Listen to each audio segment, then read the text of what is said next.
Now we come to chapter 9, and here in chapter 9 we have the fifth judgment here, and this is the murrain on the cattle. And let me read this. Then the Lord said unto Moses, Go in unto Pharaoh, and tell him, Thus saith the Lord God of the Hebrews, Let my people go, that they may serve me. For if thou refuse to let them go, and wilt hold them still, behold, the hand of the Lord is upon thy cattle, which is in the field, upon the horses, upon the asses, the camels, the oxen, upon the sheep. There shall be a very grievous murrain. And the Lord shall sever between the cattle of Israel and the cattle of Egypt. And there shall nothing die of all that is in the children of Israel. And the Lord appointed a set time, saying, Tomorrow the Lord shall do this thing in the land.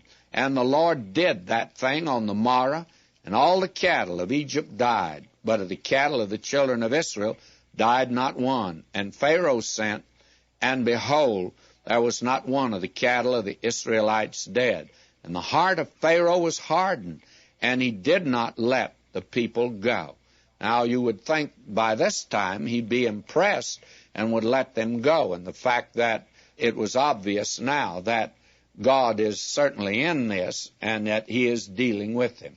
Now again, may I say that the land of Egypt at that time was a land of zoolatry, the worship of the entire animal world. And Apis was the black bull of Egypt and was worshipped. And you find a great deal of that in that land. And so here what you have is really the worship of a sick cow. And I call your attention to it again. God must have smiled at this because there is humor in the Bible. And I imagine he smiled at this judgment. But you see, he's now leveling his judgments against this awful, frightful institution of idolatry that was in the land of Egypt and had such a hold upon these people, and not only these people, but also upon God's people, for they had gone into idolatry at this time, as we shall see later on.